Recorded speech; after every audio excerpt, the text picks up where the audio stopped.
attachment because I'm able to observe it and not get involved into it. And so the actor can play one part and then finish that role and go into the next. And like that, there's a multiple roles that can be played. But if I identify being all those roles, I can actually find myself getting very confused. So that awareness that I am that living being, and then I play those different parts, means I always come back to my authentic self. Now, that's a very beautiful way because I'm also keeping a very unlimited vision of who I am. And another beautiful thing that is necessary on our journey to strengthen our willpower is to make sure that our energy doesn't get caught up in the world that we are living in. And I think most of us knows that one is the third eye, and that eye is the eye of understanding and insight with which I look at the world. But these eyes, these physical eyes of ours, they're really powerful because they can absorb everything. It absorbs all the gestures, all the different signs. So, they say when we're communicating with individuals, what we listen is a very small percentage. But what is actually happening is that we're looking at the signs, the body language, all of that kind of stuff, and the eyes are absorbing all of it. So we're listening to the ears, the words we are speaking, but we're really absorbing all the other things through our eyes because we're watching how they speak, we're watching their body positioning, all of it. And so we listening through our eyes as well. And that way of communicating is that we are observing. And that observing is actually a very beautiful, strong signal that we get. And then we actually conclude what we've heard through our ears. Now, sometimes it can happen that the filter with which we are looking can be a filter that has a certain preconceived ideas. And if my filter, like they say, if you wear glasses that are tinted with rose, then everything you look into has that tincture of rose. So it looks a little bit pink. But if my shade is a little bit obscure and it's a darker shade, then also I dull everything with that. Just think about walking around inside of your house with sunglasses. Suddenly everything looks really dark and you don't see the true form of each thing. And it can actually create quite a dull outcome. So in the same way, the eye of insight, if there are any filters there, some kind of shade that I have put in because of past perceptions of learned behavior, hurts, pains, all those different elements, then when I'm looking into the world and I'm observing it, I'm actually going to see it. It's going to have a blurred vision, or it's going to be tainted by that coloring that is on my shade. Now, in life, we can't tell somebody, this is the way it is, because they'll say, but this is what I'm seeing. So that shade that they have is something you don't really know about. You may get a little sense of it, but it's not something that you can tell anybody about. In the same way, when my own inner vision is blurred and I'm looking into the world, it's so true for me. I'll just think, no, that's exactly what I'm seeing, because that's what I'm seeing. But I forgot that actually I have the glasses on. And so to be an observer in the real sense of the word, to just catch what is happening, because the beauty of observing is that it makes me aware. And awareness is something we really need in our lives because it keeps us awake. It stops me from blundering. It stops me from stumbling. It actually keeps me in the present. So being aware is something that I really want. So when we can adjust our ability to observe with clear lenses, and this is the lenses of the insight. When we did the experiment the other day, and I invited you to stand with your one leg, and we did the whole concentration thing. it was very interesting how everybody did say that when the eyes was open and when they knew what the instruction was, there was so much more stability in my ability to stand on that one foot. So you saw that practically for yourself, that when you can actually understand and you can give your focus attention on something, you would definitely have lots more power. So in the same way, in my day-to-day interactions with others, if I can keep the filter of my experiences clear without any tainting, then I'm going to free myself of any judgment. I'm not going to put people in boxes and label them, etc., etc. But it will allow me to actually be so open and clear that there will be lots more opportunity. But not only that, you don't only see what is the given, but when the eye of the insight is very clear and clean, then perception in terms of the spiritual insight also becomes clear. So that power of awareness really grows. So it's so nice for us to think about, and maybe when we look at our day, just to observe today that when you're looking into the world, have I already made up my mind what I'm going to experience? Have I already made up my mind how someone is going to behave? Are there already certain things that I've set, like, okay, today's Friday, today is going to be a hectic day because everyone's going to rush. And so because my filter has already got a pre-programming, when I go out, I'm going to project it. And so instead of looking at what is happening and being in the present, I'm starting to use my old filter and looking at the world through that. So then I start to generate an outcome. And then I'll say, yeah, well, you see, it was Friday. That's how it happens. Everyone creates stress and da, da, da, da, da.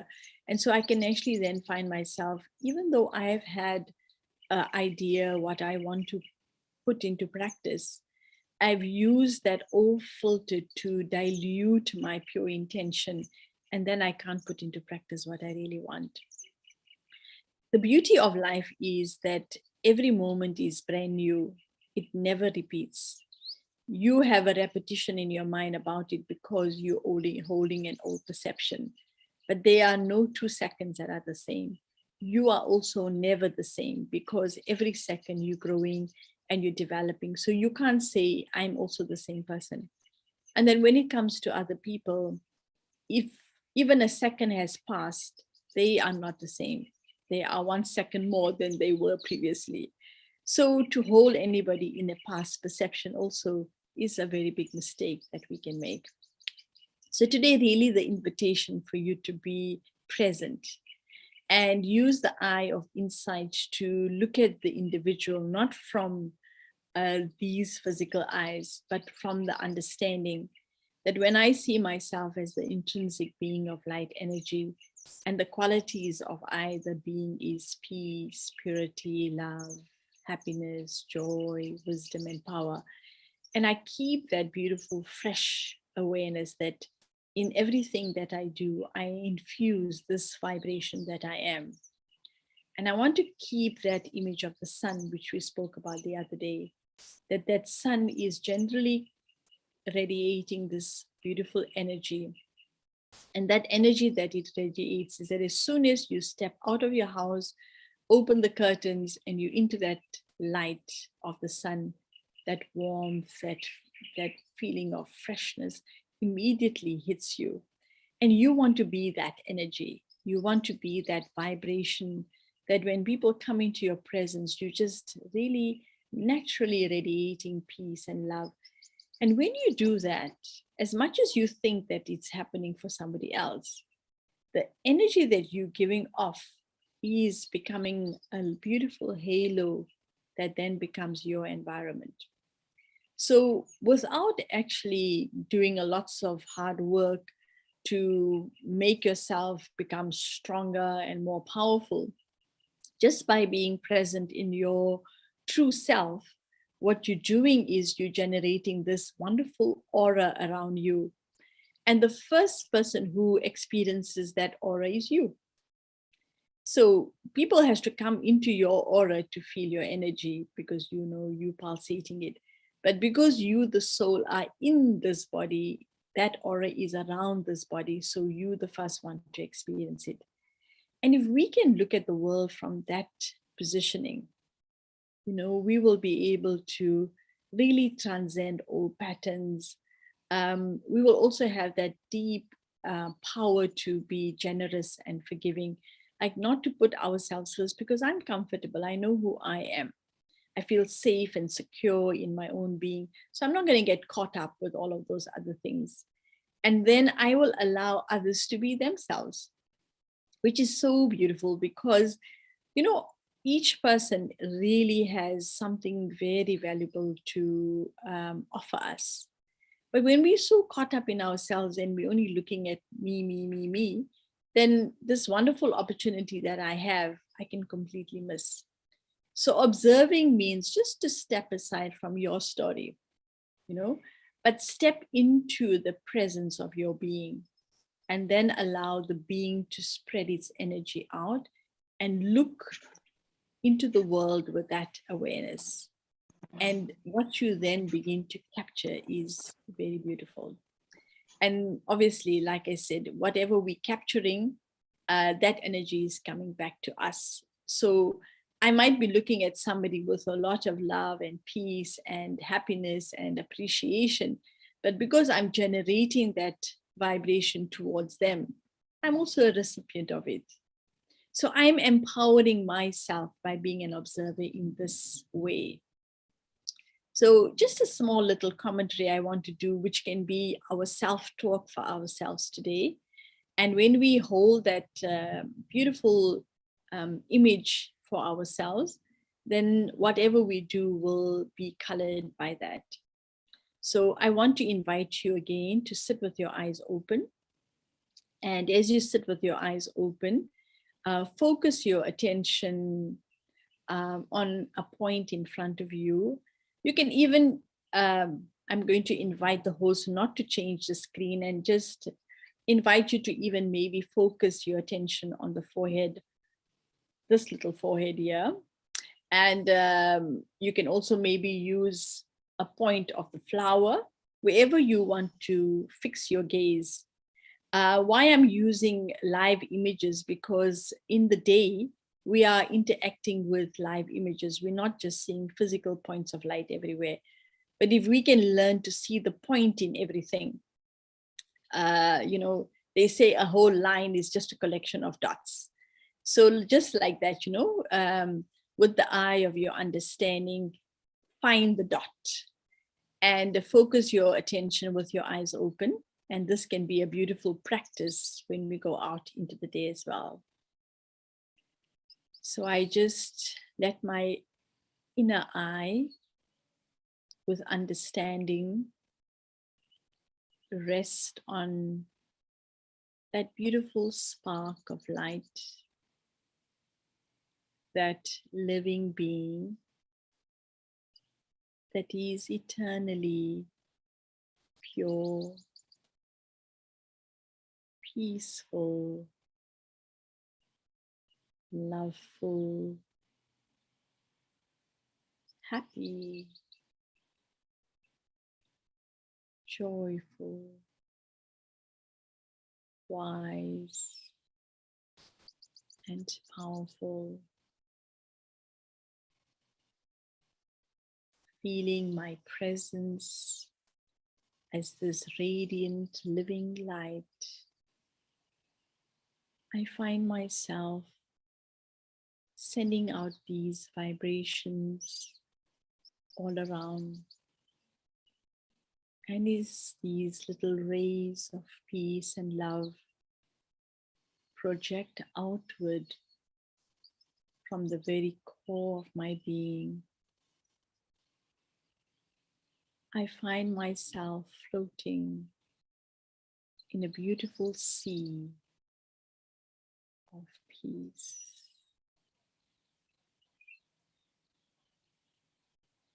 I feel that peace surrounds me, these beautiful vibrations of peace are accompanied by that pure sense of who I truly am, my authentic being. And as I step into the fullness of my being, I'm able to flow with that deep sense of joy and happiness, and rays of happiness surround me, that feeling of contentment and abundance. In that state of absolute fullness is such clarity, and that clarity becomes the wisdom with which I can create accurate decisions, have insight,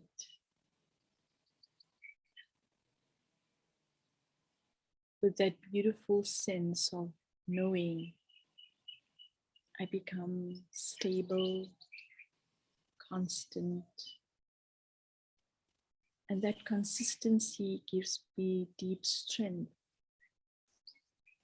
And I feel myself resting on the bed of power.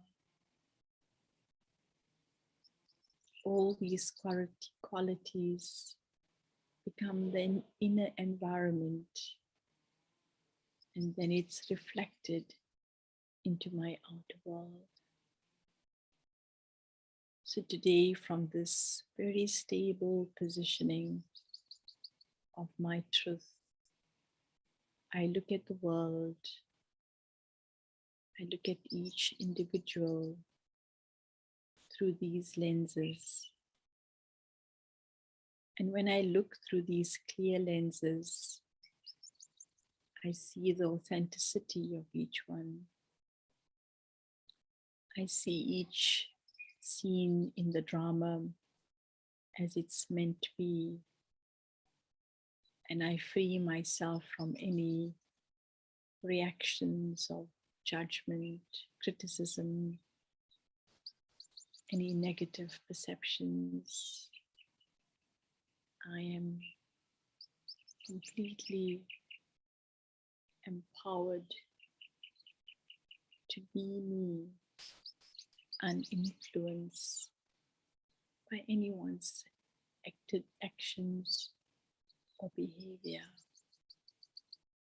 So today, let me hold that pure vision of myself and look at the world, observe it, and remain aware. Om Shanti. Sister Devendri, perhaps I can invite you in at this point and thoughts linking to our stage of observance today.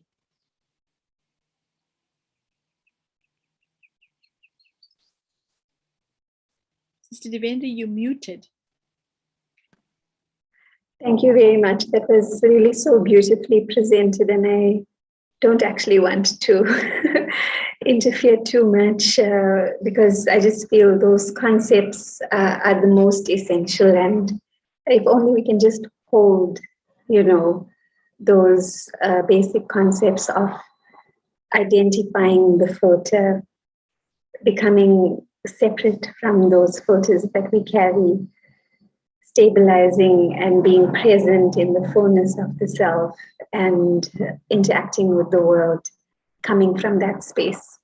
I really think that's enough when it comes to being the detached observer. So I just want to thank you and just share that one thing I feel that has assisted me, and it's an ongoing practice and ongoing learning. I can't at all say that I'm an expert or mastered this practice of being the detached observer, but one very practical insight that I sort of reflected on and saw how it manifests in life and how it influences my ability to be a detached observer is if I have a desire for a certain outcome. And if I have an expectation of a certain behavior or feedback from another. And for me, those are the things that create filters, because of that desire for a certain outcome or because of those expectations, I see things through filters. That actually becomes my filter. And it's a blockage for me that prevents me from then being in the fullness of my original self and being present and embracing my fellow actors, should I say, for the fullness that they are. So that's also a useful checking point to understand what creates my personal filters and then to very gently start to heal that and allow it to melt away. So, when you were saying that, I was just thinking it's so ironic that we want to get to the point where we have no filters, but then we have the desires. And actually, the reason why we have those desires is because we don't have full self-respect. So in the lack, the inability to value who we really are, we then project that inability, the weaknesses onto other people. And, all this. It's a catch-22 in a way, But I do feel that what I really felt that for me was the turning point when I realized the system of this practice of meditation is that, when you amplify what you know, which is the core value, and it just becomes bigger because they say wherever your attention goes, life grows. So I might have a weakness and I might have this problem and I maybe have lots of things that I can't deal with in a sense, which I know that's not good. But if I put my energy onto that, I'm going to feel so lethargic and feel hopeless. So let's work with what we understand to be, and I know from some feedbacks that I've been getting, that when we think about ourselves as a soul to be that living light, we start feeling so peaceful and good. So, okay, we agree that there are still things to change, but let's work on what we know. And then as we give it more life, more power, slowly we can outgrow it. So at least to start having confidence in the things that we know for sure. And then, so it's a bit like being compassionate with the self. Because, even when we discover the filters, we can think, oh gosh, do I look like that? Do I see people like this? And I can feel ugly about being judgmental and, all of that kind of stuff. So given we all have those, I don't think any of us are free of that.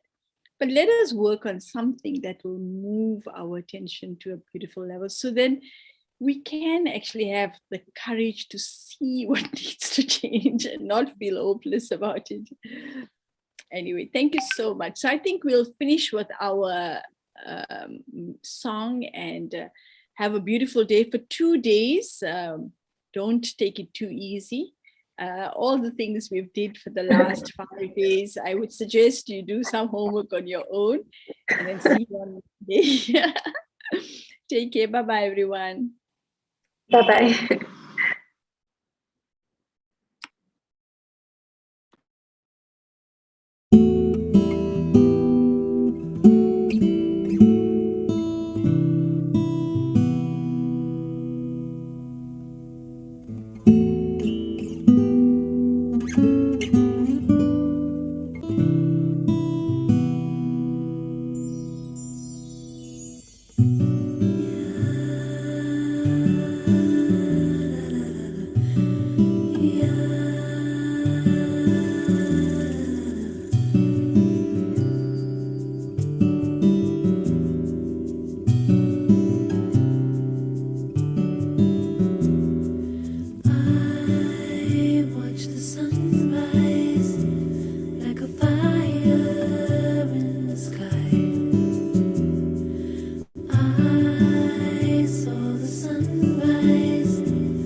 So what a beautiful way to end off today's session. And I love the thought of having the sunshine on my face, obviously physical sun if possible, but also just the light of love and understanding. One thing that I've been appreciating of these sessions is just the gentle approach, which makes it seem just so much more accessible. So thank you, Sister Usha, Sister Devendri. I've been enjoying it thoroughly. A few of you have been asking about the hand exercise that Sybil did yesterday, and I see Danielle's put it in the chat that you would be able to access it on our YouTube channel. So Brahma Kumari South Africa YouTube channel, you'd be able to see it there. And so I really enjoyed the time I've had with you these past few days. From next week, Brother John Dorito will be our presenter and our host. And over the course of the week, he'll have various co-hosts with him. So do join in and tune in and have a wonderful weekend and see you next week. Om Shanti, take care.